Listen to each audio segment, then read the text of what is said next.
ಮೊದಲಿಗೆ ಅರ್ಧ K G chicken ಇಟ್ಕೊಂಡಿದ್ದೀನಿ. ನೆಕ್ಸ್ಟು 1 ನಿಂಬೆಹಣ್ಣು, 2 table spoon garam masala, 2ರಿಂದ 3 spoon ಕಬಾಬ್ ಪೌಡರು, 2 ಸ್ಪೂನ್ ಅಚ್ಕಾರದ ಪುಡಿ, 2ರಿಂದ 3 ಹಸಿಮೆಣಸಿನ್ಕಾಯಿ, 1 ಮೊಟ್ಟೆ ಮತ್ತು 1.5 ಸ್ಪೂನು ಕಾರ್ನ್ಫ್ಲೋರು, ಎಣ್ಣೆ, ಜಿಂಜರ್ ಗಾರ್ಲಿಕ್ ಪೇಸ್ಟು 2 ಸ್ಪೂನ್. ಅರ್ಧ ಕೆ ಜಿ ಚಿಕನಿಗೆ ನಾನು ಮೊದಲು ಕಾರ್ನ್ಫ್ಲೋರ್ ಹಾಕೊತೀನಿ. 1.5 ಸ್ಪೂನು ಬೇಕೇ ಇದಕ್ಕೆ. ನೆಕ್ಸ್ಟು ನಾನು ಇದಕ್ಕೆ ಖಾರದ ಪುಡಿ ಹಾಕೊತೀನಿ. ಮೊದಲಿಗೆ ಖಾರದ ಪುಡಿ ಹಾಕೊತೀನಿ. ನೆಕ್ಸ್ಟು ಕಬಾಬ್ ಪೌಡರ್ ಹಾಕೊತೀನಿ 2ರಿಂದ 3 ಸ್ಪೂನು, ಮತ್ತು ಉಳಿದಿದ್ದು ಗರಂ ಮಸಾಲ. ನೆಕ್ಸ್ಟ್ ಇದಕ್ಕೆ ಶುಂಠಿ ಬೆಳ್ಳುಳ್ಳಿ ಪೇಸ್ಟು 2 ಸ್ಪೂನು,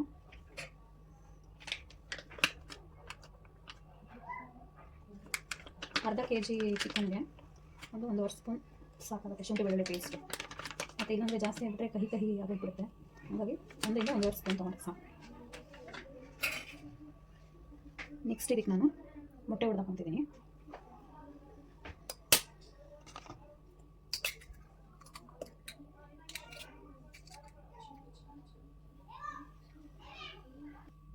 ನೆಕ್ಸ್ಟ್ ಇದಕ್ಕೆ ರುಚಿಗೆ ತಕ್ಕಷ್ಟು ಉಪ್ಪು 1/2 ಸ್ಪೂನ್ ಹಾಕೊತಿದ್ದೀನಿ. ಯಾಕೆಂದರೆ ನಿಂಬೆಹಣ್ಣು ಸ್ಕ್ವೀಸ್ ಮಾಡೋದ್ರಿಂದ ಉಪ್ಪು ಅಷ್ಟು ಸಾಕಾಗುತ್ತೆ. ನೆಕ್ಸ್ಟು ಲೆಮನು,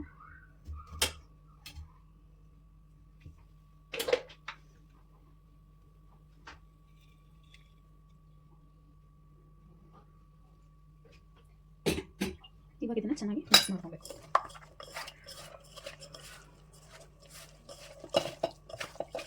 ಎಲ್ಲ ಮಸಾಲೆ ಎಲ್ಲ ಚಿಕನ್ಗೆ ಇದ್ದಷ್ಟು ಅದು ಟೇಸ್ಟ್ ಚೆನ್ನಾಗಿ ಬರುತ್ತೆ.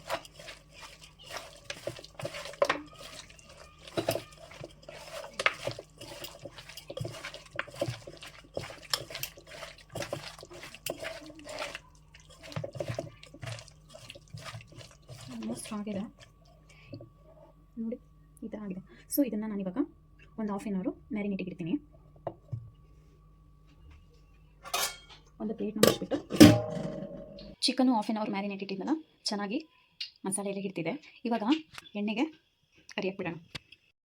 ನಾನು ಮೊದಲು ಇದಕ್ಕೆ ಗಾರ್ನಿಷಿಂಗಿಗೆ ಹಸಿಮೆಣಸಿನ್ಕಾಯಿ ಹಾಕಿ ಫ್ರೈ ಮಾಡ್ಕೊಂಡ್ಬಿಡ್ತೀನಿ ಲೈಟಾಗಿ.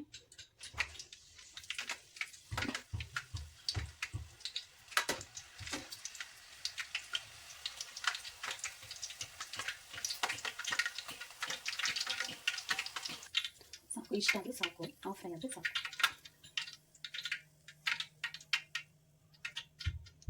ಇವಾಗ ಇದಕ್ಕೆ ಎಣ್ಣೆ ಕಾದಿದೆ ಆಲ್ರೆಡಿ. ನಾನು ಇವಾಗ ಇದಕ್ಕೆ ಒಂದೊಂದೇ ಬಿಟ್ಟು ಹಾಕ್ತೇನೆ.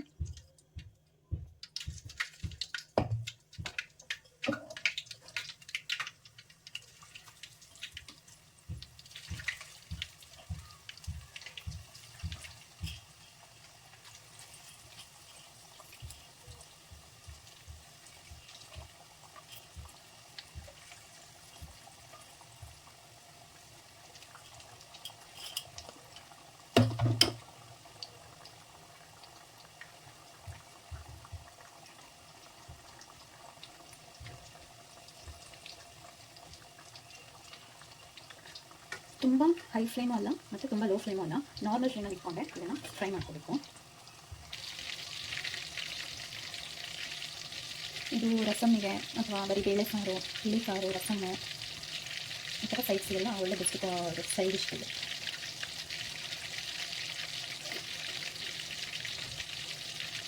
ಕೆಲವರು ಇದಕ್ಕೆ ಫುಡ್ ಕಲರ್ ಹಾಕ್ತಾರೆ, ಬಟ್ ಫುಡ್ ಕಲರ್ ಹಾಕೋದ್ರಿಂದ ಸ್ವಲ್ಪ ಕೇಳ್ತಾ ಇದ್ದೀರಲ್ಲ ನೀವು ಇವಾಗ ಅದು ಇದು ನ್ಯೂಸಸ್, ಹಾಗೆಯೇ ನಾನು ಇದಕ್ಕೆ ಫುಡ್ ಕಲರ್ ಏನೂ ಯೂಸ್ ಮಾಡಿಲ್ಲ, ಹಾಗೆ ಮಾಡ್ತಾಯಿದ್ದೀನಿ. ಸೊ ನೀವು ಏನು ಫುಡ್ ಕಲರ್ ಯೂಸ್ ಮಾಡೋ ಅವಶ್ಯಕತೆ ಇಲ್ಲ, ಅದ್ರ ಬದಲು ನೀವು ಸ್ವಲ್ಪ ಖಾರದ ಪುಡಿನ ಹಾಕೊಂಬಿಡಿ. ಇವಾಗ ಆಲ್ಮೋಸ್ಟು ಒಂದು ಸೈಡ್ ಬಂದಿದೆ, ಇನ್ನೊಂದು ಸೈಡು ಫ್ರೈ ಮಾಡ್ಕೊಂಡು ಹಾಕ್ತೀನಿ.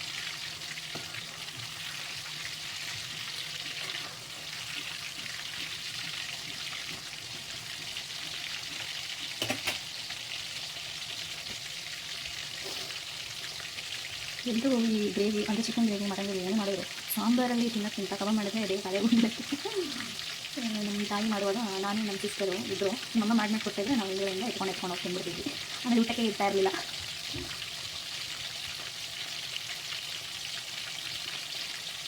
ಕಬಾಬ್ ಅಂದರೆ ಯಾರಿಗೆ ಇಷ್ಟ ಆಗಲ್ಲ. ಚಿಕ್ಕ ಮಕ್ಕಳಿಂದ ಅಜ್ಜ ಅಜ್ಜಿ ಎಲ್ಲರೂ ಮತ್ತೊಂದು ಫುಡ್ ತಿನ್ನಲೇಬೇಕು. ಈ ವೆಜಿಟೇರಿಯನ್ ಅವರಿಗೆ ಏನೋ ಅಷ್ಟು ಅನ್ಸಲ್ಲ. ಸೊ ತಿನ್ನಬೇಕಾದಾಗ ತಿಂತಾರೆ, ತಿಂದರೆ ಹೆಲ್ದಿನ ಒಳ್ಳೆಯದೇ. ನೋಡಿದ್ರಲ್ಲ ಫ್ರೆಂಡ್ಸ್, ಸೊ ಇವತ್ತು ನಮ್ಮನೇಲಿ ದಾಲ್ ರಸಮ್ ಮಾಡಿದ್ದೆ. ನಾನು ನೆಕ್ಸ್ಟ್ ಯಾವ್ದಾದ್ರು ಎಪಿಸೋಡಲ್ಲಿ ತೋರಿಸ್ತೀನಿ ನಿಮಗೆ ದಾಲ್ ರಸಮ್ ಹೇಗೆ ಮಾಡೋದು. ಅಂದರೆ ನಾನು ನನ್ನ ಶೈಲಿ ಹೇಗೆ ಮಾಡೋದು ಅಂತ ತೋರಿಸ್ತೀನಿ. ಸಿಂಪಲ್ಲಾಗಿ ಮಾಡ್ಕೊಳ್ಳೋದು. ಸೊ ತರಕಾರಿ ಏನೂ ಇಲ್ಲ ಅಂತ ಅಂದಾಗ ಮನೇಲಿ ಡ್ರಾ ಇದ್ದಾಗ ಸಿಂಪಲಾಗಿ ಮಾಡ್ಕೊಳ್ಳೋ ಅಂತ ಒಂದು ದಾಲ್ ರಸಮ್ನ ನೆಕ್ಸ್ಟ್ ಬರೋವಂಥ ಎಪಿಸೋಡಲ್ಲಿ ನಾನು ನಿಮಗೆ ತೋರಿಸ್ತೀನಿ. ಸೊ ಇವತ್ತು ನೋಡಿದಲ್ಲ ಫ್ರೆಂಡ್ಸ್, ನಾನು ಹೇಗೆ ಮಾಡಿದ್ದೆ ಸೈಡ್ ಡಿಶ್ಶಾಗಿ ಚಿಕನ್ ಕಬಾಬ್ನ ಹೇಗೆ ಮಾಡಿದೆ ಅಂತ ನೋಡಿದ್ರಲ್ಲ. ಸೊ ನೆಕ್ಸ್ಟ್ ಎಪಿಸೋಡಲ್ಲಿ ಸಿಗ್ತೀನಿ ಫ್ರೆಂಡ್ಸ್. ಅಲ್ಲಿವರೆಗೂ complete take bye, love you all.